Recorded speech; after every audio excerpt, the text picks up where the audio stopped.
plataforma y que puedan ser de dominio público. Súper. Ya la empecé a grabar, Walter. Ah, súper.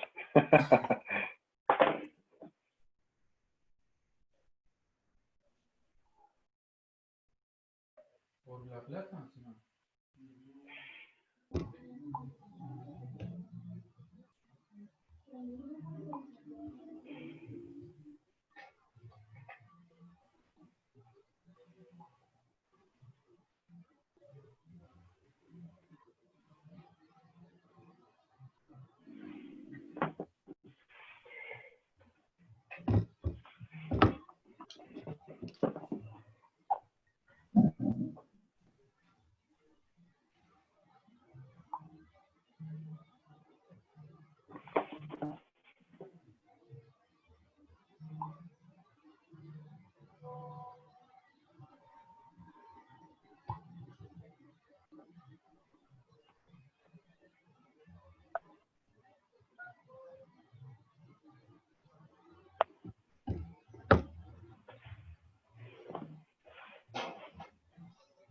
Voy a hacer, cuando iniciemos, entonces voy a hacer una breve presentación de ti, Master, y leeré tu biografía, lo que me compartiste, y damos inicio a la actividad.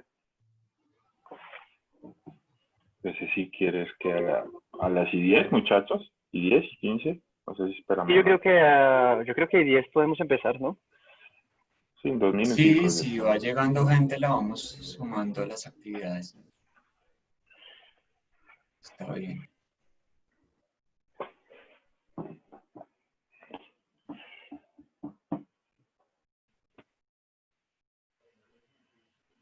Paula, está muy tímida. Ponga la cámara.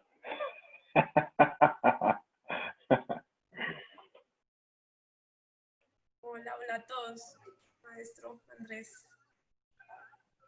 Hola Paula, qué alegría verte por acá, ¿cómo vas? Bien, vamos en clase. Bueno, no es que te veamos más ahora sí. Tapada de clase. ¿Sigues en clase en el colegio ahorita o no? ¿Están en corte? No, ya retomamos esta semana el tercer bimestre. Wow. Entonces Ya estás ocupada otra vez. sí, señor. Bueno, Trabajar ya.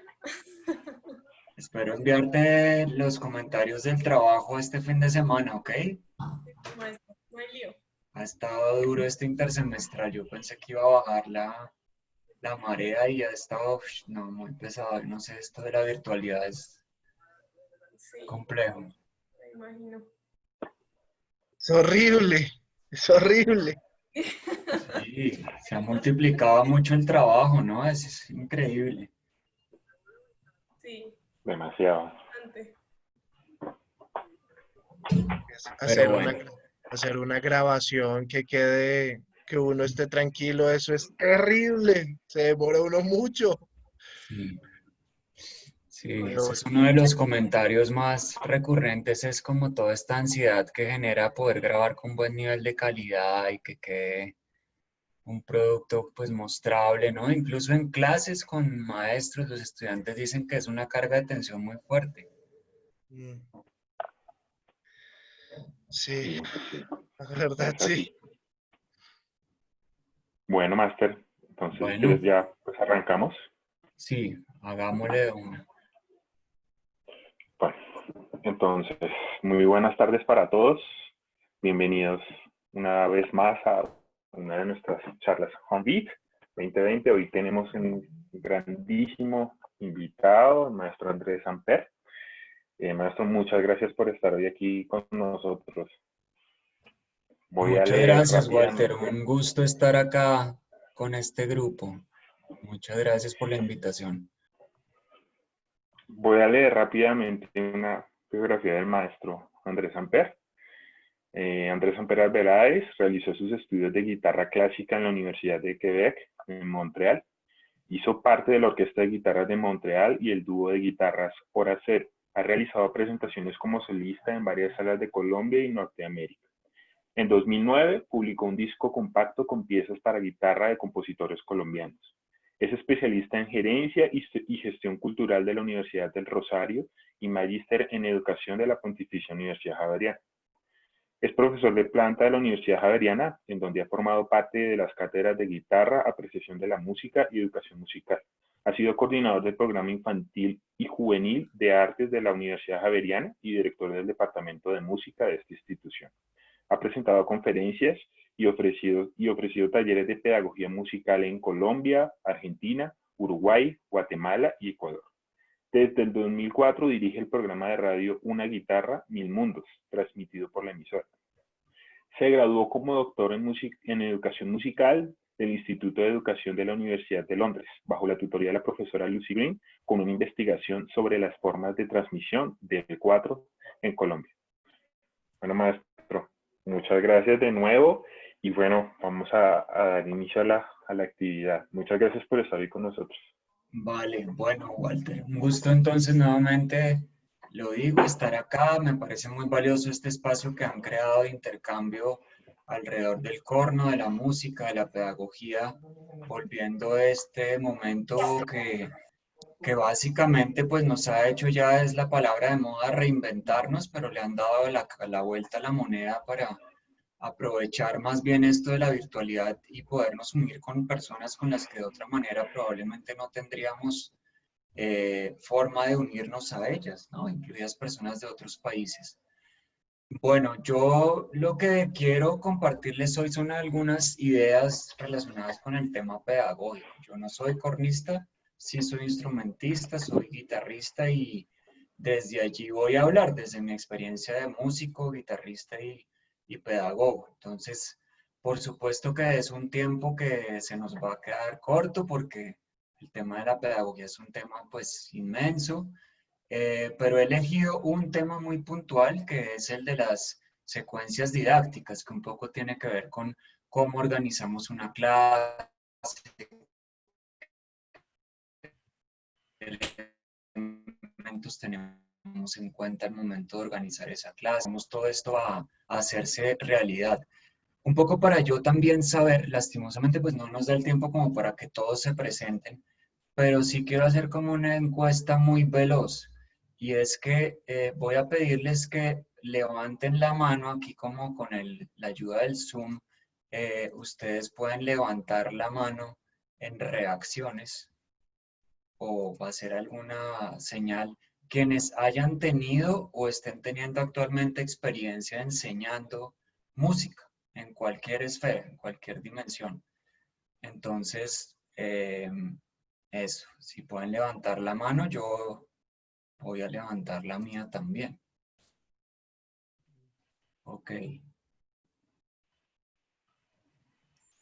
Listo. Bueno, aún hay pocas manos levantadas y algunos que conozco que sé que están enseñando no la han levantado. Entonces de pronto están buscando aún la manita. No importa, está bien. Igual yo creo que el tema de la pedagogía es algo en lo que uno va como incursionando desde muy temprano, ¿sí? Como músico no empieza, lo hablábamos antes de empezar esta charla, a trabajar como pedagogo, porque pues primero para muchos es una alternativa de subsistencia, pero además uno empieza a darse cuenta pues que es un camino de mucha pasión, que esto de lograr que otros vayan como logrando conectarse con un instrumento, con la música y todo, digamos, la satisfacción emocional que eso tiene, lo empieza como uno a llenar de mucha pasión y pues de mucha vocación, diría yo. Entonces, quiere decir esto que incluso antes de que uno empiece a dar clases de corno en la escuela, uno va... voy a silenciar aquí a los participantes.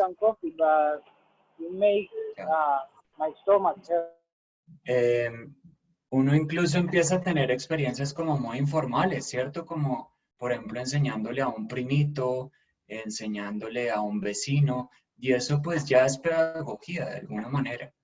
Entonces, para empezar, voy a proponerles un ejercicio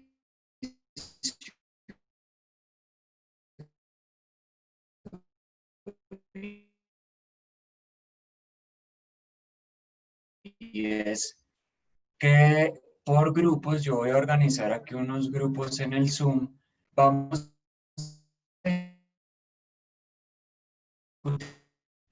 en torno a yo cuando preparo ¿en qué pienso? Cuando yo preparo mi clase, ¿qué preguntas me hago? Como que, ¿cómo planeo mi clase? ¿Cuáles son los componentes de esa clase? Y si yo no soy aún docente de música, pues trato de imaginarme en qué piensa mi profesor cuando prepara mi clase. ¿Ok? Entonces yo los voy a organizar por grupos en este instante y en un momentico, por ahí unos 5 minutos, yo les aviso y nos volvemos a juntar aquí todos. Vamos a organizar más o menos unos 5 grupitos de a 3 personas, ¿ok? Entonces, solamente tienen que darle a aceptar a la invitación a vincularse al grupo. Aquí vamos.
Hola Alejandro, ¿me escuchas?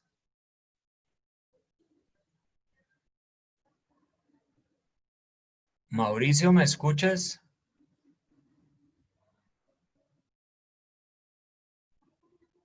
Tendrías que aceptar la invitación a vincularte al grupo.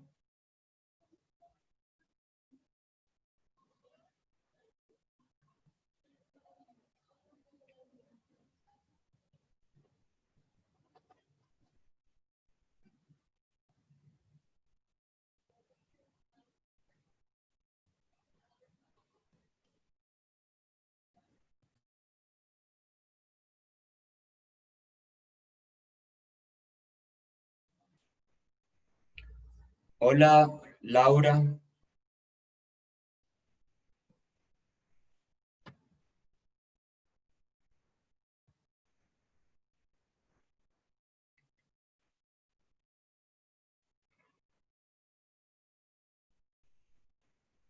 Hola, Laura. Buenas tardes.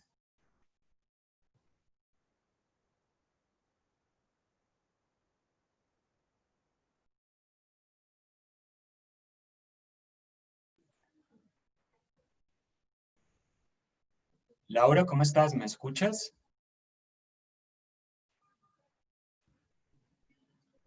Si no te funciona el micrófono, puedes escribir a través del chat. Quiero saber si estás ahí.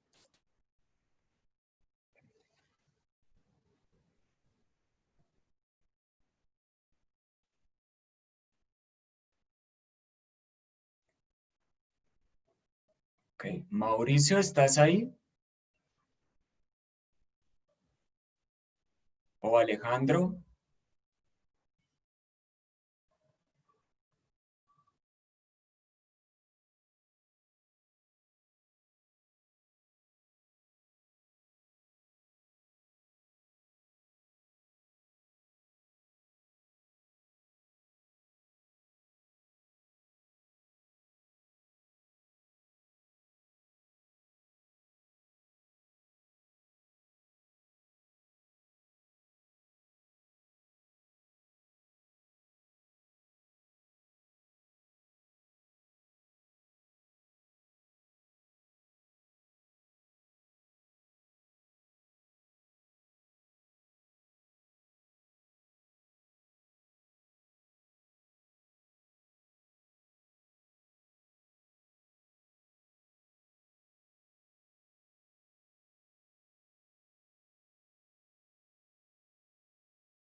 Bueno, profes, aquí ya está volviendo todo el mundo. Algunos no pudieron vincularse a los grupos, no sé qué pasó.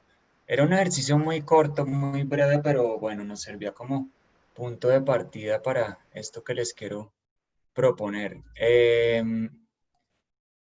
Listo. Mm, ¿Algún voluntario que quiera compartirnos algo de lo que se habló en el grupo? Ah, brevemente, muy brevemente. Diego, por favor. Pues maestro, yo estuve en un grupo con María Paula y la otra persona no se pudo conectar nunca, el audio nunca le funcionó. Y Ok. casualmente aquí tuvimos pues como caminos completamente abiertos, claro, muy conectados, pero fue interesante porque ella aceptó un trabajo en un colegio y nunca, y dio la casualidad de la virtualidad. Entonces, esta fue su primera experiencia como docente y tiene grupos de sexto a 11, pero dio esta virtualidad. Entonces, es bastante curioso porque a mí me pasó más o menos lo mismo con un trabajo que acepté en el Conservatorio del Tolima. Tuve solo dos clases y dio la virtualidad. Entonces, digamos que ahí hubo pues una relación. Sí, Y casualmente este es su primer trabajo que ella acepta como docente y grupos tan grandes. Entonces, digamos que básicamente lo que indagamos es que ella lo que busca es que llame la atención para los estudiantes el tema, ¿no? Y ujú, claro, estamos de acuerdo, pero yo le decía que para mí era mucho más sencillo porque digamos que yo musicalmente solo tengo que ver a uno y lo puedo analizar muy rápido escuchando lo que toca. Entonces, pues fue interesante. Yo le decía, aprovecha todo lo que va a decir el maestro porque te va a servir. Entonces chévere. fue chévere encontrarnos, pero pues realmente no tuvimos como esa relación porque pues igual yo entiendo que los grupos grandes son completamente, yo le decía que es un desafío grande y más teniendo su primera experiencia y da esto a la virtualidad, entonces es como muchos primeros momentos, ¿no? Claro, bien, Diego. Bueno, súper, muchas gracias. ¿Alguien más quiere comentar algo?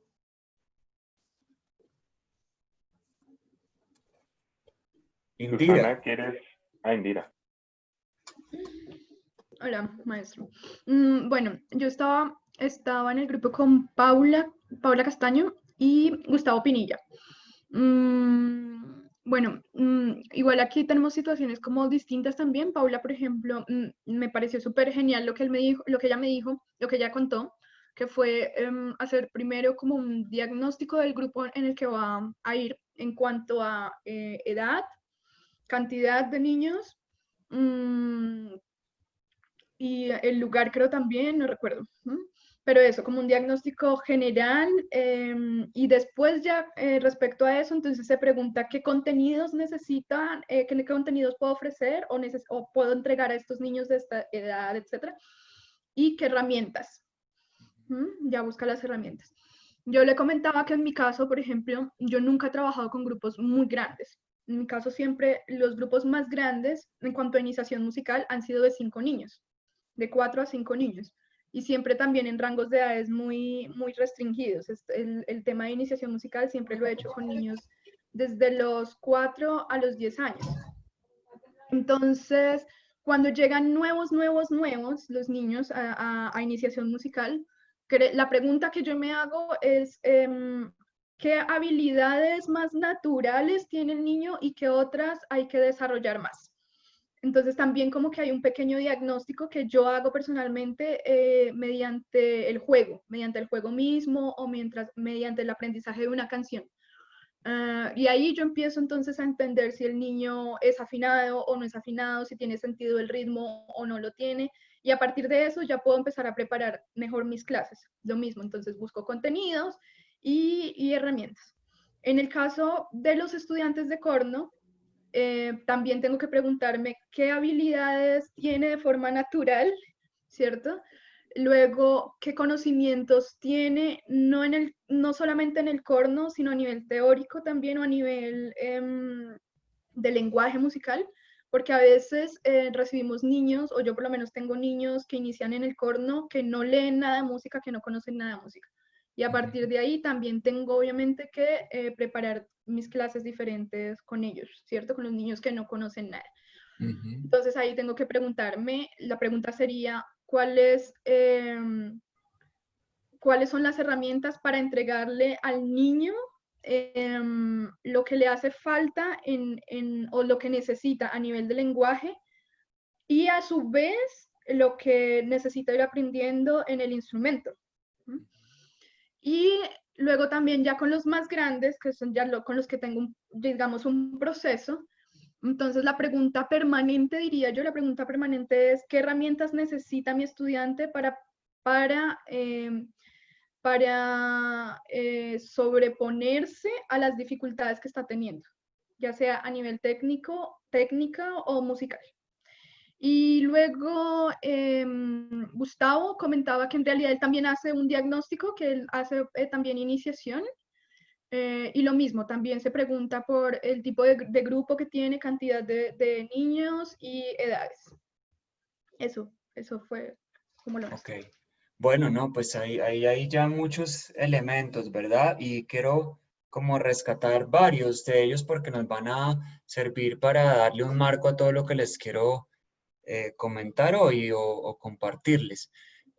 Pues primero que todo hablaba Diego del tema de la motivación, ¿no? Y de esta pregunta por cómo enganchar a los chicos, que creo que es la pregunta que sobre todo cuando uno trabaja con grupos grandes en colegio es más desafiante, pero es una pregunta que también en clases de instrumento con una sola persona aplica. Pues uno quiere que el chico esté conectado, quiere que esté motivado. Y esto nos lleva a empezar a rastrear algunas preguntas que son clave, que hemos discutido con algunos de los que están acá presentes en los espacios de pedagogía, y son las preguntas que guían la planeación pedagógica, y son unas preguntas que son claves. Muchas de ellas las tenemos allí presentes como de manera intuitiva, y algunas de ellas lastimosamente no tanto, se nos escapan. Entonces, por ejemplo, al momento de pensar en la motivación, pensamos por una parte en los repertorios, o sea, en el qué enseño, pero también en la metodología, es decir, cómo enseño. Entonces ahí ya tenemos dos preguntas que son claves en pedagogía y que tienen que ver con ámbitos distintos de la enseñanza. Uno no puede hacer un programa para trabajar con unos chicos en un colegio solamente desde las actividades, porque sí, uno tiene que tener claro qué va a enseñarles y un poco qué buscan esos objetivos, como decía Indira. Tampoco puede ser un programa en el que se trata de una lista de habilidades, sin saber para qué le van a servir esas habilidades al niño y sin saber además cómo las va a enseñar, es decir, cuáles van a ser las estrategias metodológicas.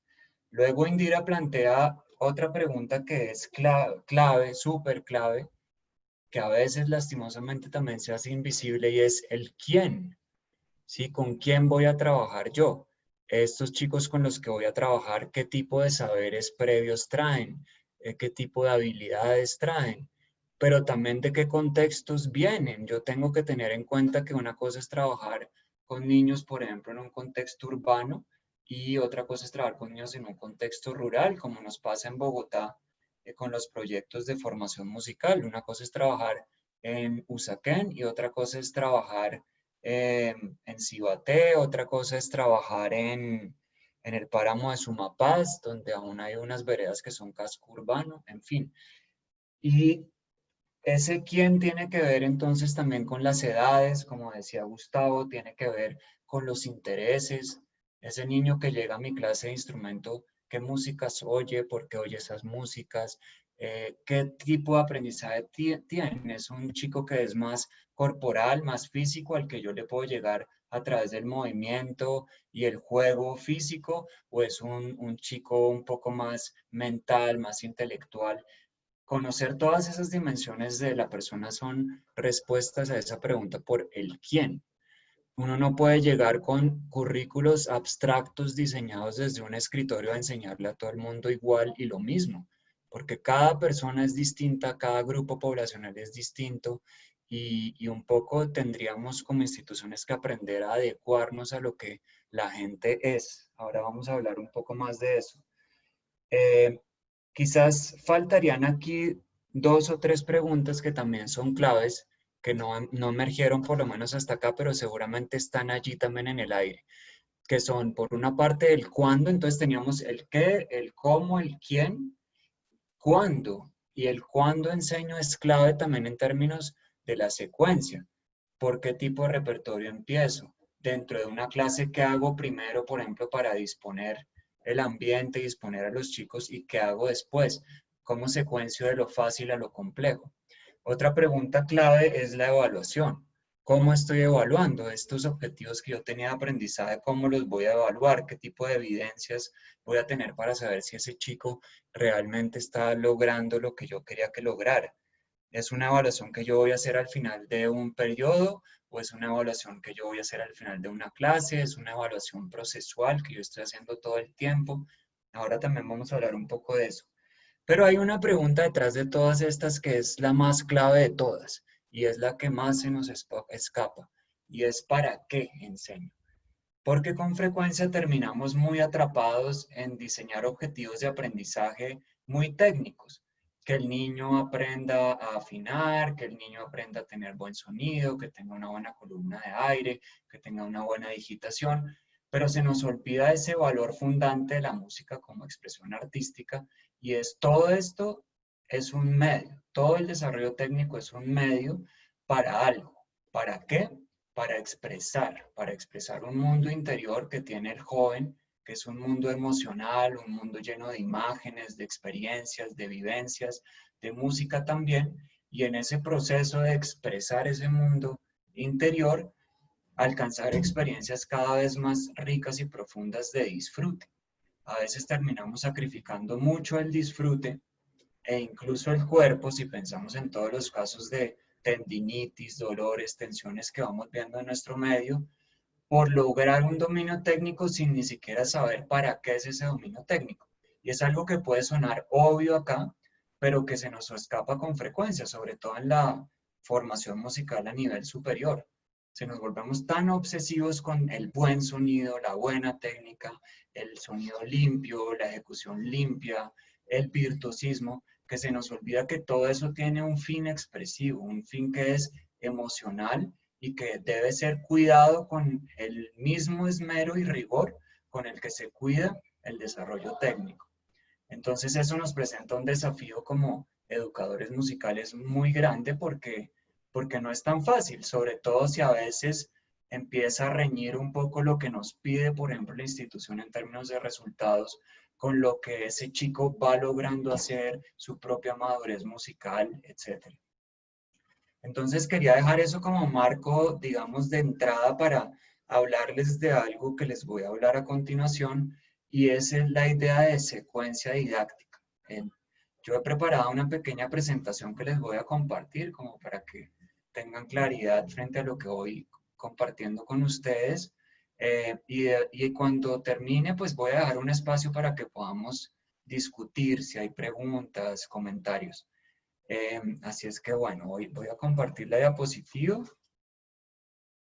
y arrancamos con eso, que para mí ha sido como una herramienta muy, muy útil. Ok, aquí vamos. Walter, ¿me confirma si la están pudiendo ver? Sí, Master, yo la veo perfectamente, sí. Súper. Listo, listo. Entonces, básicamente, ¿por qué traigo esto? Porque la secuencia didáctica es la herramienta que tenemos para volver todas estas preguntas realidad. Sí, muy bonito que yo tenga un para qué muy claro, que yo quiera a través de mis clases desarrollar la sensibilidad, el disfrute, incluso la expresión corporal. Muy bonito que yo quiera traer repertorios contrastantes, bien secuenciados. Muy bonito que yo también me interese por saber quiénes son los estudiantes que tengo al frente, etcétera. Pero si todo eso no se materializa en secuencias muy concretas, se puede quedar un poco como en el aire.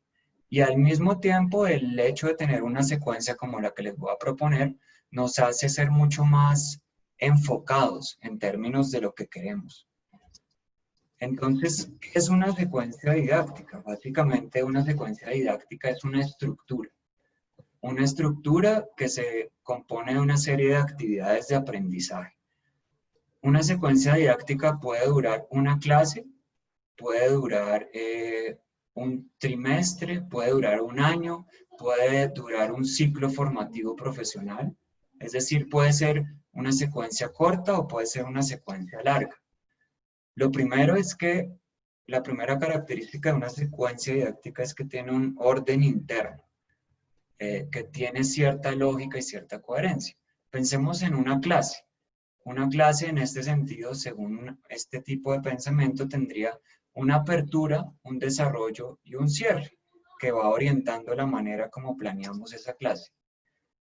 Un aspecto clave de la secuencia didáctica es que siempre trabaja a partir de los saberes previos del estudiante, un poco lo que comentaba Indira, no parte de la nada, si un poquito fue lo que quise hacer yo hoy en este encuentro, ponerlos primero a conversar entre ustedes para ver un poco ustedes mismos qué tienen o qué traen a esta charla en términos de saberes previos pedagógicos en este caso.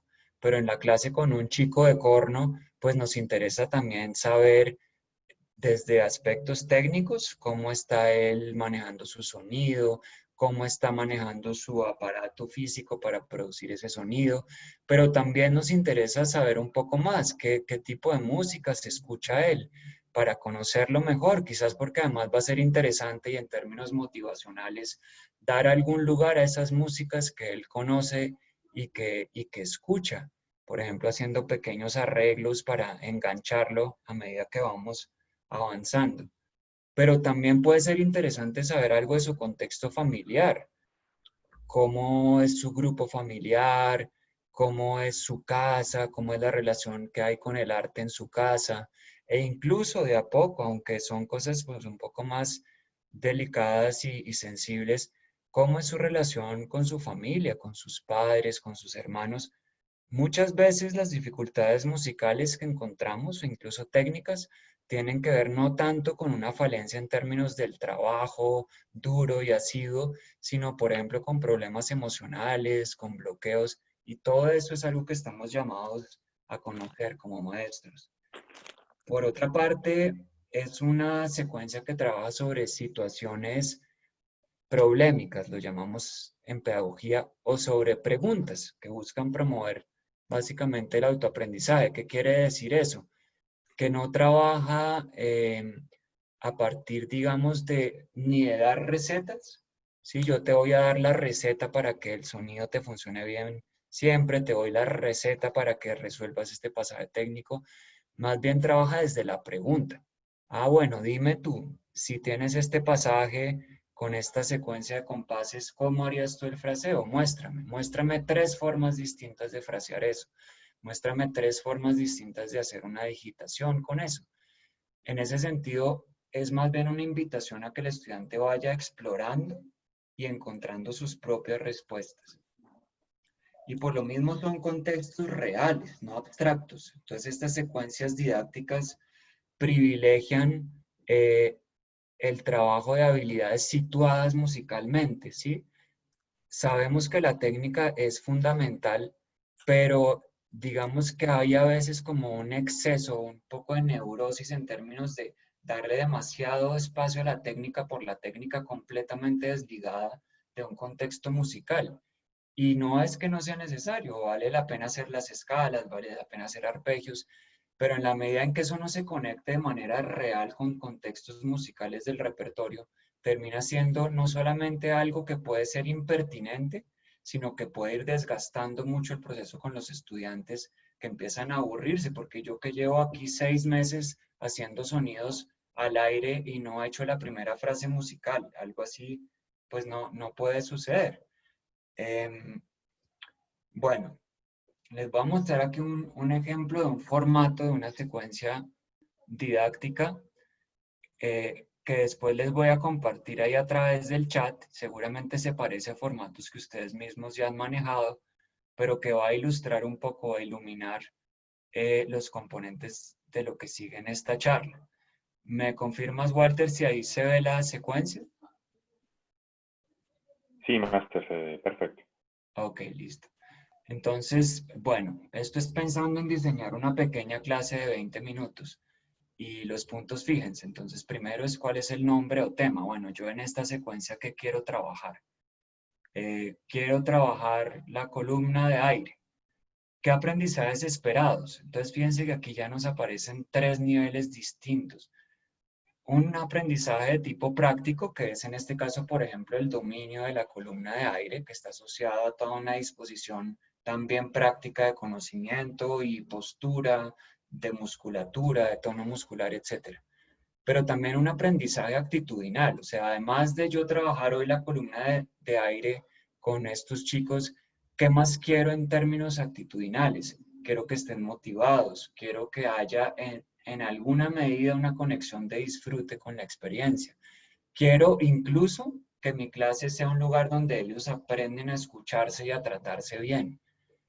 Aprendizajes cognitivos, bueno, quiero que además de entender y poder producir un sonido con una buena columna de aire, que ellos tengan una conciencia de ciertos nombres de la anatomía y de la fisiología del músico. No sé, estoy dando ejemplos sueltos, pero para que ustedes vean que entonces no es solo un problema de una habilidad musical, porque estamos trabajando con personas y no son personas como máquinas que solamente hacen cosas o solamente piensan cosas, sino que también sienten, viven, y todo eso debería estar pasado como por el tamiz de nuestra planeación.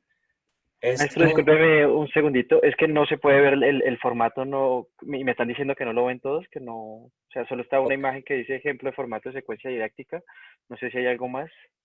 listo, voy entonces a compartir directamente el formato, ¿ok? Ya. ¿Me confirman si ahí sí lo ven? Ahora sí, sí, perfecto, Listo. muchas gracias. Entonces, el tercer punto sería, bueno, ¿y a quién está dirigido esto? Un poco lo que decía Indira. ¿Quiénes son estas personas que yo voy a tener al frente? Cuando me invitó Walter a preparar esta charla y a exponerla, pues fue la primera pregunta que le hice, Walter, y pues ¿quién asiste a estas sesiones? ¿Cuántos son? ¿De dónde vienen? Un poco para yo poderme poner en los zapatos de los demás y preparar algo que tenga algún nivel de pertinencia. Luego viene una parte que es como el polo a tierra de la secuencia didáctica y es la descripción paso a paso. Entonces, ¿cómo va a ser esa introducción, ese desarrollo y ese cierre? Ahora vamos a hablar más en detalle de esos 3 componentes.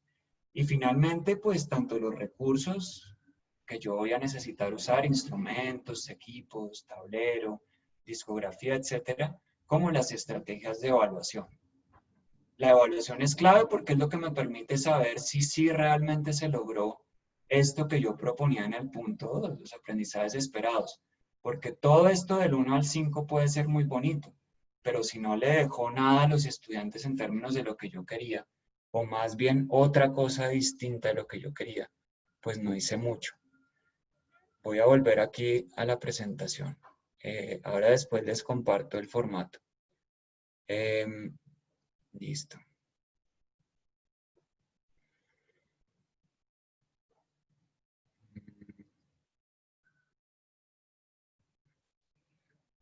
Listo. Ahí se ve bien la presentación. Sí, Se ve maestro. la foto y el título, ejemplo, formato de secuencia didáctica. Muy bien. Listo. Ahora vamos a hablar de un aspecto que es clave y es el asunto de lo que llamamos en pedagogía el aprendizaje significativo. Estas secuencias didácticas no solamente quieren producir aprendizajes, quieren producir aprendizajes significativos. ¿Y qué es eso de un aprendizaje significativo? Son aprendizajes primero que todo de largo plazo. No son cosas que el estudiante va a olvidar apenas salga del salón. Para ello es importante que sean aprendizajes incorporados, es decir, aprendizajes que pasan por toda la experiencia, tanto cognitiva como corporal y emocional de este estudiante. Si yo les pregunto a ustedes cuál es el primer recuerdo musical que tienen en su vida, seguramente van a poderme dar muchos detalles de ese momento, No solamente van a poder hablarme de qué tipo de música estaba sonando, sino incluso de qué día de qué hora del día era, cómo estaba su cuerpo, cómo se estaban sintiendo, con quién estaban. Pues imagínense, eso es un aprendizaje significativo, que no lo dio un profesor, lo dio la vida misma. Pero ¿qué tuvo de particular? Que fue un aprendizaje integral. O sea, ahí estábamos en cuerpo, mente y emoción, y hubo algo que nos impactó tanto, sobre todo emocionalmente, que hace que hoy en día podamos recordar esas experiencias. Ahora, ¿qué condiciones favorecen este tipo de aprendizajes significativos? Veamos. Primero que todo, son aprendizajes que se dan en el marco de pedagogías que incluyen todo el tiempo el cuerpo, el pensamiento y la emoción, con un énfasis en el disfrute y la motivación. ¿Sí? No son ni solo clases teóricas, ni solo clases donde uno aprende a lograr habilidades técnicas porque sí, ni tampoco son clases de gozadera solamente. Son clases donde esas tres cosas están presentes como un triángulo. Emplea diversos caminos y enfoques, ¿sí? Entonces, yo para enseñarle un tipo, por ejemplo, de articulación a un niño con el instrumento, no me limito solamente a hacerlo yo y a que él lo imite como un robot 100, 500 veces, sino que además, por ejemplo, de pronto lo pongo a escuchar esas articulaciones en ejemplos musicales de la literatura del instrumento. O puede ser que incluso sea más osado y me ponga a hacer ejercicios de danza con él o con el cuerpo en los que esa articulación se va marcando de cierta manera. Nuevamente, entonces, es un tipo de pedagogía que promueve la exploración de los chicos, que no les está dando recetas para que ellos imiten un poco mecánicamente. Esto es muy importante y es el material musical tiene sentido para el estudiante. En alguna medida es un material que a él lo engancha, que si no tiene la edad para entenderlo analíticamente, por lo menos puede conectarse con él emocionalmente y sí tener algún tipo de noción sobre lo que está pasando allá a nivel de la forma, del fraseo, de la estructura. Pero sobre todo es un material musical que para él tiene algún tipo de sentido, que le dice algo. Sí, es como si yo llego y en la primera clase de instrumento digo, no, pues es que me parece que esta gente debe empezar es tocando escalas dodecafónicas porque vamos a hacer Schoenberg, haciendo una caricatura con un chico de 12 años. No digo que un joven no pueda acceder a la música atonal, pero eso tendría como todo un proceso de acercamiento y de seducción hacia esa música. Entonces el material musical tiene que tener sentido para el estudiante. De esto hablábamos hace unos instantes y es que son pedagogías que recuperan los mundos musicales de los estudiantes, sus saberes previos, en términos de lo que son, de lo que escuchan, también de lo que quieren tocar, ¿sí? Uno quiere tocar ciertas músicas y hay que dar un espacio para eso en la clase de música, sabiendo que no nos vamos a quedar allí, que parte de nuestra función como maestros es ampliar esos referentes, ampliar como esa dieta musical del estudiante. Tiene como fin la expresión musical y el disfrute. Digamos que todo el tiempo estas secuencias didácticas están conscientes de que la técnica es un medio y no un fin por sí mismo.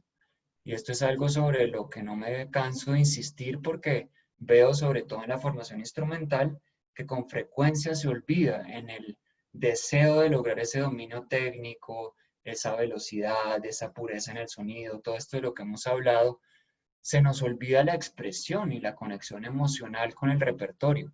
Y eso implicaría incluso atrevernos a dejar que los estudiantes exploren formas distintas de expresarse, incluso si a veces técnicamente no nos parece lo más ortodoxo, porque es en ese proceso de exploración que ellos van descubriendo su propia voz, que es algo clave.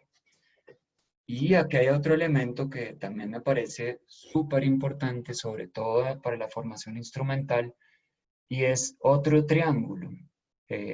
Un investigador musical del Reino Unido que se llama Keith Swanwick habla de la educación musical como un butaco con tres patas, si se quiere, que son, digamos, como el pie de la interpretación musical, el pie de la apreciación musical y el pie de la creación musical. Él dice, si a ese butaco en la educación musical le hace falta una pata, el butaco se cae.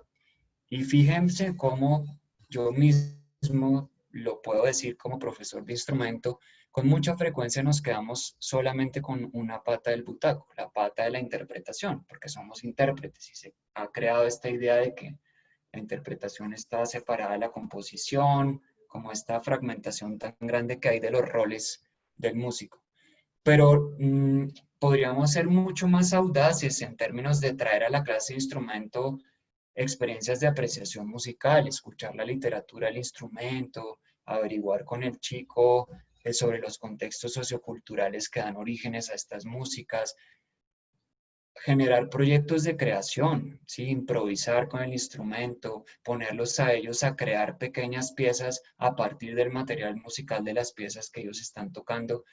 Y allí lo que se hace, no solamente se está contribuyendo a la formación de ese músico que tenemos al frente, que es un músico, no es un repetidor de notas, además de contribuir a su formación integral como músico, estamos haciendo de su interpretación una interpretación más rica en insumos que vienen precisamente de la apreciación musical y de esta exploración de los materiales y de los sonidos que da la creación y la improvisación. Promueve la autoconciencia y el autoaprendizaje. Todo el tiempo está lanzando preguntas para que el chico resuelva los problemas, para que nos vaya contando cómo va él mismo aprendiendo, cómo va resolviendo esos problemas, pero también cuáles son los límites, qué tensiones, por ejemplo, se están presentando cuando él estudia en su casa. Ya no solamente quedarnos con el retrato de lo que nos trae y suena en la clase y que suena más o menos bien o más o menos mal, sino que él nos cuente cómo está practicando al momento de practicar, qué es lo que no funciona bien. Lo que no funciona bien tiene que ver con el espacio donde está estudiando, o es que él no está bien por alguna razón con relación a lo que está viviendo existencialmente, o es que tiene algo como en su postura que no alcanza como a ponerse en su lugar, y desde allí ir generando como estos procesos como de autorreflexión y autoconciencia que son claves. Bueno, entonces vamos a hablar como de esos tres momentos que son claves en una clase o en una secuencia didáctica que, como les decía, puede durar una clase o puede durar varias clases o incluso todo un periodo académico. Este momento de apertura tendría como dos o tres objetivos. Uno es activar o disponer el cuerpo, ¿sí? Ya sea como a través de ejercicios de relajación, de respiración, de calentamiento, incluso de danza y movimiento, con música de fondo, por ejemplo. Y esto es muy importante, pueden ser espacios para trabajar sin el instrumento también. Y esto aplica para nuestra propia práctica. La forma en que yo caliento con el instrumento no solamente es con el instrumento, sino también preparando todo mi cuerpo a través de este tipo de ejercicios de movimiento y de calentamiento. Una manera de arrancar una clase puede ser también improvisando con el estudiante, explorando sonidos, por ejemplo, haciendo nosotros un bordón sobre el cual él va a jugar, incluso aprovechando ese espacio para anticipar cosas que se van a trabajar durante la clase. Mi percepción con el tema de la improvisación, sobre todo trabajando con intérpretes, es que nos libera de una manera muy, muy especial de esa neurosis que hemos construido con relación al error. El error, sobre todo para los músicos clásicos, se ha vuelto una especie como de demonio, de pequeño monstruo que nos está esperando allí a la vuelta de la esquina en las piezas para lanzarse encima nuestro y hacernos perder como todo el trabajo que llevábamos allí acumulado. Este miedo al error, que yo he visto que es un miedo muy recurrente en los intérpretes, incluso profesionales, se puede llegar a trabajar e incluso a sanar muy bien a través de los ejercicios de improvisación y muy libres, ¿sí? Como entendiendo el error incluso como parte de la creación en la improvisación. la apertura en una secuencia didáctica también tiene que ver con ese diagnóstico del que hablaban ustedes. ¿Qué saben los estudiantes sobre el tema que vamos a trabajar? Sea un tema técnico, sea un problema musical, sea la escucha de algún periodo de la música, de un compositor. Y por otra parte nos permite activar su sistema cognitivo. Es decir, si yo empiezo mi clase pidiéndole a él, haciéndole una pregunta, lo primero que él va a hacer es conectarse con la clase. Entonces yo empiezo mi clase de guitarra en la que vamos a trabajar ese día, no sé, algo de música barroca, preguntándole, bueno, ¿y tú qué has oído hablar de la música barroca? ¿Tú te viste la película de no sé qué que pasaron el otro día en Netflix? Y ahí él empieza a activar todo su sistema cognitivo, de manera que después cuando yo llego con algún tipo de conocimiento nuevo, él ya está listo para hacer conexiones con eso que yo le voy a decir. De lo contrario, lo que yo le traigo no va a tener con qué conectarse. Es como una pieza de Lego que no tienen dónde insertarse. Y quizás nos sirve esa apertura también para introducir el hilo conductor de esa sesión, el tema que voy a trabajar o la habilidad puntual, etc. Bien, luego vendría como un segundo momento, que es el momento del desarrollo, que es el momento más clave de la secuencia. Y allí precisamente lo que yo quiero es propiciar la interacción del estudiante con esa nueva información. Listo, entonces hoy por primera vez vamos a abordar el instrumento, la música barroca. Y yo me invento una serie de ejercicios desde la apreciación, desde la interpretación, para ir introduciendo ese tema en el proceso del estudiante. Y siempre, nuevamente, trabajando desde la pregunta, empujando al estudiante como a buscar sus propias respuestas. Listo, entonces vamos a trabajar la columna del aire, pero yo no te voy a decir de una vez cómo debes disponer tu cuerpo, cómo debes soplar, cómo debes respirar para producir ese sonido. Yo quiero que tú produzcas este sonido. Es más, tú en este instante te vas a inventar una pequeña pieza musical de 3 notas que se va a llamar la pieza Julio 10, 1 y 10 pm, y que tú vas a ver cómo resuelves en términos de cómo produces el sonido. Una vez que el estudiante ha ensayado eso por él mismo, va a ser mucho más interesante para él cuando yo le empiece a dar respuestas, porque va a estar como ávido de esas respuestas. Por otra parte, nuevamente, va a ser importante trabajar esa habilidad en diversos contextos. Entonces, si yo estoy trabajando, por ejemplo, no sé, un ejercicio de ligadura, va a ser importante que yo no me limite solamente al pasaje en el que estamos trabajando del repertorio, sino que le muestre cómo esa ligadura, pues, en el caso mío, que soy guitarrista, por ejemplo, la ligadura puede aparecer en cualquier periodo de la música, pero también en el rock, en el jazz. Entonces, ¿por qué no en ese momento trabajar ese aspecto técnico, no solo con el repertorio clásico del momento, sino también mostrándole cómo hace esta ligadura Jimmy Page en Led Zeppelin o no sé, quién sea, para que él se dé cuenta cómo esto que estamos trabajando está al servicio de la música y que ese servicio se puede dar a una diversidad muy amplia de contextos. Nuevamente aquí, pues en este desarrollo se busca integrar, ya lo decían al comienzo, el tema del juego, la exploración, el movimiento.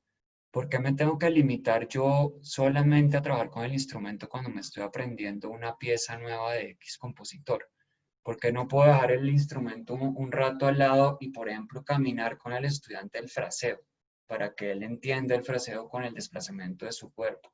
Porque no puedo trabajar el ritmo de 6 octavos haciendo una percusión corporal? A veces nos da como miedo soltar el instrumento porque sentimos que estamos perdiendo tiempo. Y yo creo que al contrario, lo que estamos haciendo es una inversión de tiempo porque ese aprendizaje se va a quedar mucho más incorporado. Es decir, en términos de lo que yo les decía arriba, va a quedar como un aprendizaje a largo plazo. Y luego viene pues el momento del cierre. que básicamente tiene un propósito muy concreto y es integrar esos saberes previos que él traía, que pudimos conocer a través del diagnóstico, con los nuevos saberes que quisimos darle a través de la clase. ¿Cómo hace una actividad de cierre de una secuencia didáctica? Puede ser un mini concierto. Listo, esta pequeña pieza que tú compusiste de 3 notas hoy, tu primera pieza musical, esto podría pasar el primer día que el estudiante coge el instrumento, así sea percutiendo el instrumento, fíjense. Vamos a hacer un mini concierto frente a tus compañeros y vamos a discutir, a ver qué opinan ellos de lo que tú estás tocando, qué sugerencias tienen, qué les parece que puede mejorar. Y desde allí también trabajar todo este tema del criterio estético que es tan importante. Socializar un ejercicio creativo, es como lo que les acabo de compartir. Presentar un tema frente al grupo. Si es una clase donde hubo algún énfasis en la apreciación musical, quizás yo les dejo un ratico de la clase para que ellos hagan una pequeña investigación que al final deben presentar frente al grupo.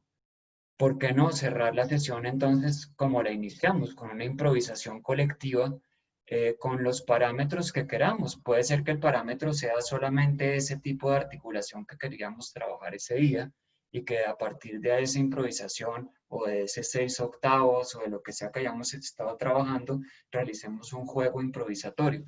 Todo eso nos ayuda por una parte como a redondear las habilidades que estábamos desarrollando, pero además nos permite como maestros ver cómo se apropiaron esos chicos de esas habilidades que queríamos transmitir ahora en otro contexto. Y ya para cerrar, pues el tema de la evaluación, que como les decía es clave porque yo puedo tener una secuencia didáctica muy bonita, pero si no estoy tratando de evaluar para ver eso cómo se está incorporando en ellos, estoy perdiendo el tiempo. Todo el tiempo estamos evaluando. Y esta evaluación que hacemos es de tipo cualitativo, no cuantitativo. Lo cuantitativo nos lo piden las instituciones, ¿sí? Con frecuencia nos toca pasar esto a números y nos toca hacer la tarea, pero nuestra evaluación es cualitativa porque lo que estamos evaluando tiene que ver con dimensiones que no se pueden cuantificar tan fácilmente. Por un lado lo técnico, pero si vamos más allá, aquello de lo que hemos hablado, la expresión, la conexión emocional con la música, la capacidad para desarrollar procesos propios de exploración y autoaprendizaje. Y todo esto nuevamente tiene que ver con preguntas que uno le puede ir haciendo al estudiante o que puede tener en cuenta a lo largo de esa secuencia. Más allá de la técnica, cómo se ha sentido, cómo ha estado su relación de disfrute con la música. ¿Ha podido expresar su mundo interior a través del instrumento? Es más, ¿conocen nuestros estudiantes su mundo interior? Es más, ¿conocemos como maestros nuestro mundo interior? ¿Cómo es nuestro mundo interior? ¿Podemos nombrar finamente nuestras emociones? ¿Estamos en capacidad de asociar, por ejemplo, como intérpretes, la forma como fraseamos a lo que nosotros hemos vivido en nuestra experiencia de vida, por ejemplo, a ciertas imágenes, a otras imágenes que vienen de otros campos del arte? ¿Cómo estamos nutriendo ese mundo interior de los estudiantes? Por ejemplo, cómo los estamos exponiendo a otras experiencias artísticas. Los estamos invitando a leer, los estamos invitando a ver obras de las artes visuales, estamos invitándolos a hacer relaciones entre la forma como un pintor colorea y logra matices sobre un lienzo y la manera como podemos colorear una pieza musical, en donde hay bloqueos y por qué esos bloqueos son físicos, son técnicos, son emocionales, de dónde vienen. Al mismo tiempo, ¿qué funciona bien? ¿Cuál es el talento de ese chico? ¿Con qué se puede conectar mejor y por qué? Y todo esto con un énfasis en la autoevaluación. Todas estas preguntas son preguntas que tanto los estudiantes como nosotros nos deberíamos estar haciendo todo el tiempo. O sea, si ustedes se hacen esas preguntas sobre su acción musical hoy, tienen toda la pertinencia. ¿Cómo me siento hoy con el corno? ¿Cómo disfruté hoy mi práctica con el corno? En este concierto, ¿qué pasó? Más allá de que pelé 3 notas, ¿qué pasó? ¿Pude expresar ese mundo interior como quería? No. ¿Por qué? ¿Qué faltó? Es que hay una voz todo el tiempo censurándome, diciéndome pilas que te vas a equivocar, pilas que van a decir que no sabes tocar bien, tú que eres ya un experto y tienes 2 maestrías y un doctorado, ¿cómo te vas a pelar ahí? Y todo esto son cosas que son claves porque son lo que nos limitan en el momento de expresar y de conectarnos más profundamente con la música. ¿Qué soportes nos sirven para evaluar una secuencia didáctica? Desde hacer videos y audios con los chicos hasta llevar portafolios de sus creaciones, portafolios donde ellos van grabando, por ejemplo, mes a mes su versión de las obras para ver después a largo plazo cómo va eso evolucionando. Bitácoras, invitarlos a que después de cada práctica instrumental graben, así sea en una nota de voz, alguna reflexión sobre lo que pasó en su práctica y que nos la manden. Diarios escritos, entrevistas periódicas con los estudiantes ya por fuera de la clase tomándose un jugo para ver cómo va la conexión con la clase, qué les ha gustado, qué no tanto, cómo van. Grupos de discusión donde planteamos estos temas ya más con todos los estudiantes, entre otros. Eso, digamos que está a grandes rasgos, pues como los parámetros de una posible planeación en una secuencia didáctica, llena pues de elementos que yo aporto, digamos, desde mi visión de la pedagogía musical. Me gustaría oírlos ahora un poco a ustedes, en qué medida esto resuena, no sé si hay preguntas, si hay cosas que no estén claras, si hay discrepancias también. Otra cosa que me interesa es esto, suena bonito, llevar esto a la práctica, por ejemplo, como hablábamos al comienzo con un grupo de 40 estudiantes, plantea otros desafíos. ¿Qué pasa allí? ¿Cómo resolvemos ese tipo de situaciones? Entonces, bueno, no sé, ¿qué comentarios quieren aportar a la sesión? Yo tengo, no sé, como un par de preguntas o inquietudes. Todo me parece interesantísimo y me parece supremamente relevante para clase y esto se puede extrapolar a casi que a cualquier tipo de clase que uno vaya a dar, incluso fuera de la música. Sin embargo, pues es aplicado esto, por ejemplo, a la clase de instrumento, llevar a cabo todo este tipo de cosas en una sesión de 1 hora 45 minutos me parece bastante complejo. Entonces deberíamos nosotros replantearnos la pertinencia sobre la duración de la clase. 45 minutos debería ser más, debería ser menos, y también dependiendo del estudiante que tenemos, porque si el estudiante es un niño de 14 años, no lo vamos a tener 45 minutos, o si es de 10 años, 45 minutos no va a estar ahí en el centro. Y lo mismo, si pues es una clase para un estudiante universitario que va a estudiar corno, si la quiero hacer una clase de 1 hora y 20, hora y media, físicamente la resistencia es diferente. Entonces, ¿cómo adaptar todo este tipo de conocimiento a la hora de una clase? ¿O cómo debería ser la duración de una clase? Sí, es buena pregunta, Daniel. Yo creo que no hay como una única respuesta nuevamente allí. Yo pienso que algo que sí creo es que esta secuencia, esta estructura que acabo de presentar, sí puede hacerse en una sesión de 45 minutos. Quizás no con todos los elementos, ¿cierto? Es decir, que en una clase de 45 minutos yo no podría tener cuerpo, improvisación, creación, apreciación musical, jam. Obviamente es imposible. Lo que sí puede estar es presente la estructura de los 3 momentos, donde siempre haya, por ejemplo, un aprestamiento corporal de algún tipo, que eso puede durar 5 minutos, donde haya un desarrollo a partir de algún eje que yo quiera explorar y que en la medida de lo posible en un, digamos, proceso más macro, en un trimestre o en un, no sé cómo son los periodos para ustedes, pero digamos un trimestre, yo pueda tener momentos en los que voy a hacer énfasis en ciertas cosas. Por ejemplo, yo puedo decidir que en las primeras 3 clases voy a hacer un poquito más de énfasis, aparte de la interpretación, en la apreciación musical. En las siguientes 3 clases voy a hacer un poquito más de énfasis en la improvisación. Sí, un poco como ir mezclando, porque además muchas veces no depende de nosotros también, ¿cierto? En la universidad a nosotros nos asignan 50 minutos de clase a la semana de instrumento y lograr tener 2 horas o 3 o vernos varias veces por semana no depende de nosotros, depende de todo un andamiaje curricular. Entonces está interesante tu pregunta, pero yo creo que para cerrar mi respuesta, lo más clave más allá de cuánto tiempo es que yo tenga claro qué quiero hacer con ellos, a dónde quiero llegar, y nuevamente me refiero no solamente al asunto técnico. Lo demás se irá como adecuando. Perfecto, entiendo. Muchas gracias. Y tengo otra pregunta, otra inquietud respecto a la evaluación.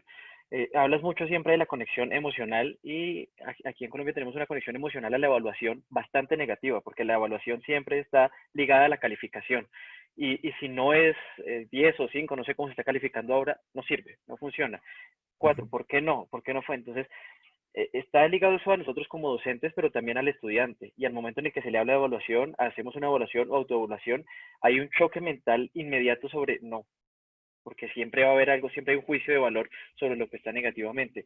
Entonces es como reeducarnos a nosotros y a los estudiantes a que la evaluación no es una calificación y que no tiene que ser algo negativo, y incentivarlos a que ellos también se estén autoevaluando y diciendo, ¿alcancé mis objetivos o no los alcancé? Y de pronto no alcanzarlos, no verlos como algo negativo. Sí, sí, no, exactamente, Daniel, estoy de acuerdo contigo. Creo que hemos construido como una especie de ritual en torno al momento de la evaluación, que se asigna como en esta audición de final de semestre o lo que sea, en donde hay como tres jurados oyéndote a ti en un ambiente además absolutamente artificial, porque pues cuando uno hace música uno la hace en unos contextos muy distintos, frente a gente que va con deseos de oírlo, hay como todo un ritual social allí que prepara, bueno, en fin. Y llegas y tienes 12 minutos para tocar y un jurado un poco va a decidir sobre el futuro de tu carrera profesional poniéndote una nota. Pues lo raro es que no nos diera miedo eso. Y si encima está como toda esta obsesión con que no te equivoques y todo eso, entonces yo creo que sí tenemos como maestros que ir como construyendo condiciones cada vez más amigables para ese momento de evaluación, saber que no es la única manera de evaluar, uno también puede, por ejemplo, evaluar en el marco de un concierto o en el marco de una clase, y cada vez más convencer a los estudiantes que ellos no van allí a ese examen a darle gusto a nadie, ¿sí? Ellos no van a ese examen para sacarse más de 4 ni para que el profesor quede contento. Ellos van a ese examen como irían a un concierto, a tener un momento de expresión musical, donde están tratando de hacer lo mejor que pueden con lo que son en ese momento. Y eso tiene que quedar desde el momento uno incrustado en su disco duro, porque si no lo que viene es un camino de sufrimiento frente a todas esas condiciones de juicio que pues puede ser, como tú dices, el examen final, pero también un concurso, en fin, es un tema complejo, ¿no? Excelente, maestro. Muchísimas Largo. gracias. Sí, sí, claro que sí. Bueno, no sé si hay más comentarios quizás. Sí, sí, maestro. ¿Qué tal? Diego. Sí, ¿qué tal, maestro? Parece muy interesante todo lo que has dicho, y es muy interesante porque viene a unir este método de pedagogía que tú utilizas. Yo trabajo en la pedagogía musical en Francia, y se trabaja exactamente del mismo modo que tú acabas de describir, por secuencias. Se trabaja por secuencias. Y, y como tú dices, cada secuencia de trabajo puede comprender una, dos clases, hasta 5 clases. Y es muy importante, como tú dices, también trabajar por competencias. Y para los alumnos en la pedagogía de grupo, es muy importante también trabajar por proyectos. Los alumnos, en especial los pequeños, sienten mucha motivación cuando hay un proyecto, un fin, que une a todo el grupo. No es lo mismo que llegue un profesor y diga, bueno, hoy vamos a trabajar la escala de do, y que al otro día en la próxima clase diga, bueno, ahora vamos a hacer ese el staccato, pero que al final de tu contenido no hay una finalidad. Entonces, es muy importante trabajar con proyectos grupales. Por ejemplo, no sé, por ejemplo, en una secuencia puede ser trabajar con una problemática. Por ejemplo, cómo la música de film puede expresar una emoción. Y entonces tú preguntas a tus alumnos qué les gustaría desarrollar con proyecto de la música de film. Entonces vas a recibir varias propuestas y a partir de eso ya vas a encontrar una obra en común que tú puedes arreglar, componer, y tus alumnos van a trabajar con un proyecto común. Entonces es muy importante todo lo que tú vienes de decir, porque es exactamente el mismo método de educación que se utiliza en la pedagogía grupal en Francia. Ajá. Y por ejemplo, la parte que tú dices de apertura, una forma que, por ejemplo, se utiliza mucho acá es trabajar en el sound painting al inicio de una, de una sesión de clases.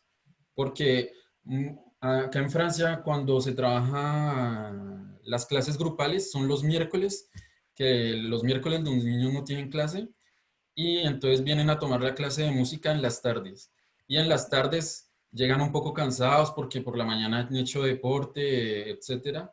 Entonces llegan súper excitados, emocionados, y una forma de calmarlos es a través de ejercicios de respiración, a través del soul painting. Eh, mm, Creo que es importante no llegar y de una enviarles un contenido directo de que, bueno, vamos a atacar una escala de una vez, o bueno, para el caso de nosotros los instrumentistas de viento, bueno, la columna de aire de una vez. No, es importante tomar desde otras aproximaciones más generales y poco a poco entrar en materia. Y también la improvisación, como tú decías, es un buen método. Y para parte de la evaluación, también acá nosotros utilizamos la evaluación los alumnos se evalúan ellos mismos y cada uno se da una nota según su prestación, y después se pone de acuerdo con la nota del profesor. Entonces esto lleva al alumno a que se juzgue él mismo y a darle una importancia a lo que él considera que cómo estuvo su presentación. Entonces, no, me parece muy chévere todo lo que has dicho, porque es exactamente el mismo método que se utiliza acá. Y sería muy chévere desarrollar ese tipo de metodología en Colombia. No sé si... Claro.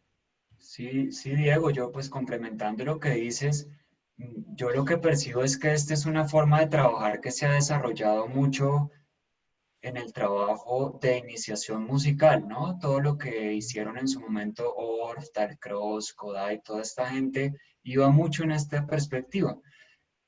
Sobre todo trabajando hoy con niños y jóvenes es muy común esto, pero en la formación instrumental de conservatorios, de academias, creo que aún nos falta acercar mucho más esos dos mundos. Y creo que a eso estamos llamados, entre otras cosas, por eso estamos aquí reunidos, y para eso sería interesante empezar a compartir lo que hacemos, ¿sí? Como lo que tú nos acabas de contar, yo les podría contar también, como a todos ustedes, de manera más concreta, de alguna manera ojalá creando como una sistematización de eso que hacemos. Bueno, ¿y cómo enseña uno el corno pensando en todas estas cosas? Ah, no, es que Walter hace tal cosa, es que tal otro lo hace de tal otra manera, y allí vamos armando como un paisaje que nos completa ese acercamiento. Eh, sí, muchas gracias por lo del proyecto, lo del sound painting, todo eso muy bien. Gracias. No, gracias a ti, maestro, por compartir información. Indira, ¿querías decir algo? Sí, yo quería también como complementar, pues sí, señalando que esto también viene a representar de pronto un desafío también para nosotros los músicos, sobre todo de formación más clásica, de formación de conservatorio, que hemos sido precisamente formados con como tú mismo mencionaste, con ese terror al error, ¿cierto? Y difícilmente no logramos transmitirlo a los estudiantes. O sea, yo creo que ellos ven también en nosotros aunque uno le diga a veces al estudiante, no importa si fallas, etcétera, pero ellos lo ven a uno también, que a uno tiene ese temor, el temor a fallar. o de pronto uno hace la mueca cuando falla, etcétera, no sé. Entonces, como que siento que esto también viene un poco a cuestionarnos a nosotros también, ¿no? A deconstruir un poquito también esa forma en cómo nosotros fuimos formados, también en la parte de la improvisación, o sea, nosotros difícilmente tuvimos espacios de improvisación, sobre todo los más clásicos, los de orquesta. Viene a representar también un desafío y creo que además o sea, que además obviamente que sea para los estudiantes, probablemente nos puede brindar una libertad a nosotros mismos como instrumentistas profesionales. Y ahí es donde yo creo que también a algunos nos da un poco de temor, ¿no? También como yo, por ejemplo, como músico profesional formada en conservatorio, mayormente tocado en orquesta, muy poco en popular, por ejemplo. Y digo, ya, ¿cómo me enfrento a esto de la improvisación? ¿Cómo lo voy a hacer con mis alumnos si no sé cómo enfrentarme yo a esto de la improvisación? Entonces eso también quería como señalar, ¿no? Que viene a ser también como un desafío, obviamente para seguir creciendo nosotros, no solamente en el área docente, sino también en el área musical. Y en eso que tú también mencionas, que es el poder expresarnos mediante la música. Claro. Que creo que muchos de nosotros perdemos eso en el camino formativo. Eso. Sí, así es, Indira, y yo creo que tocas un aspecto clave y es que un poco tenemos como una formación con un perfil y luego empezamos a ver como unos desafíos que nos da el contexto contemporáneo que implican ciertas habilidades que no nos dieron. Y allí creo que lo que hay que hacer es lanzarse al agua. Personalmente yo también tengo una formación como guitarrista clásico. Tal vez la guitarra es un instrumento que se mete más en lo popular naturalmente, pero aún así, de unos años para acá me he metido a cuanto taller he encontrado de sound painting, de improvisación libre, de musicoterapia, de Dalcross, de Orff, mucho a través del FLADEM, que es este Foro Latinoamericano de Educación Musical, que aprovecho para hacerle aquí publicidad. Y siento que eso me da una cantidad de herramientas que yo después he ido traduciendo como mi propio trabajo. Entonces, interesante tu pregunta, muy interesante y creo que allí es clave este tipo de espacios, nuevamente, porque está bien, sí, o sea, nos seguimos asustando del error y nos seguimos preocupando demasiado por cómo los colegas, los jurados van a legitimarnos como músicos incluso después de 30 años y en qué momento vamos a empezar como a expresarnos desde lo que es nuestra voz auténtica entonces. Y nos damos cuenta que no solamente yo tengo esas tensiones y esos miedos, sino que otros colegas también los tienen y eso ya es terapéutico, o sea, ya ahí empieza uno a darse cuenta de que hay cosas compartidas. Walter, ¿querías decir algo? Máster, bueno, agradecerte, de verdad que muy emocionado por de nuevo escuchar todo lo que nos has expuesto y sobre lo cual trabajamos arduamente el semestre pasado. Yo siempre he querido hacerte una pregunta y creo que este es el momento y es, ¿cómo tú has trabajado el mundo del músico instrumentista y el pedagogo y has buscado pues convertirte en el profesional que eres ahora, ¿sí? Digamos, un músico integral, por decir así? Muchas veces nosotros estamos volcados a la enseñanza desde muy temprana edad, pero no somos conscientes de eso, ¿no? No hay una conciencia de la pedagogía que estoy utilizando, de los métodos que estoy buscando, de cómo me estoy dirigiendo a los niños. Entonces siempre me ha llamado mucho la atención cómo tú has combinado o trabajado, digamos, estos dos mundos, el de ser un músico, guitarrista, instrumentista y un pedagogo. Pues, Walter, yo siento que, pues para hacer la respuesta corta, porque son siempre como 40 años y pico de historia, pero yo siento que desde el momento en que me gradué y empecé a incursionar en la pedagogía, vino todo un proceso de precisamente de deconstrucción muy potente. Como que yo salí graduado como instrumentista solista, guitarrista que tocaba varios estilos, y me fue bien, me gradué con una buena nota y tal, y no sabía quién era yo en la vida. Realmente, pues no había muchos espacios para tocar como guitarrista solista. Me encantaba la música popular, pero no tenía herramientas, me encantaba componer, pero no tenía herramientas, y etcétera. Entonces empezó como un momento de construcción y me costó bastantes años sacarme de la mente la idea de que yo debería ser un cierto tipo de músico intérprete, que había 1000 maneras de ser guitarrista y que tenía que explorarlas hasta encontrar como una voz que me fuera propia, que eso podía ocurrir dentro de la música clásica o no. Y finalmente terminé encontrando como un acercamiento entre la composición, la interpretación y mucho de las músicas tradicionales que creo que es como lo que me alumbra hoy. Hoy compongo en la guitarra cosas para que otros las toquen, muy inspirado en las músicas tradicionales. Y creo que cultivar esa identidad musical es clave para ser buenos pedagogos, o sea, porque es que si estamos acompañando a otros en el proceso de, digamos, descubrir esa identidad musical, si nosotros no lo hacemos también, ¿desde dónde hablamos entonces? ¿Seguimos hablando desde un mismo molde estandarizado de lo que debe ser el músico? Entonces creo que es como un proceso de deconstrucción y de reconstrucción, explorando mucho y tratando de llevar eso que voy descubriendo al aula con los estudiantes. Creo que es eso. No sé. Muchas gracias, Master. Pregunta difícil, Walter. Bien, pues no sé, me parece que se va como acabando el tiempo. Creo que de aquí salen pues 1000 temas, 1000 preguntas que puede que queden abiertas. Mi invitación es a que sigamos explorándolas y nuevamente quiero terminar por donde empecé y es felicitándolos por este espacio. Creo que hacer red, este colegaje y plantearnos estas preguntas como colegas es lo más importante. Más allá de estudiar teorías pedagógicas, hacer doctorados, que también viene bien, encontrarnos para hablar de lo que estamos viviendo y cómo lo estamos viviendo, no saben el valor que tiene. Entonces, pues felicitaciones y muchas gracias por la invitación nuevamente a todo el equipo. Master, a usted, estamos realmente muy contentos de tenerlo hoy con nosotros y pues de seguir aprendiendo. De verdad que muchas gracias.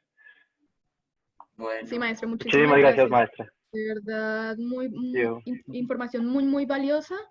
Le agradecemos muchísimo pues por haber aceptado esta invitación. Y ojalá más adelante lo podamos tener de nuevo en esta iniciativa, de pronto extendiendo un poco más la temática o yendo hacia alguna otra temática referente, por supuesto. Así que muchísimas perfecto. gracias.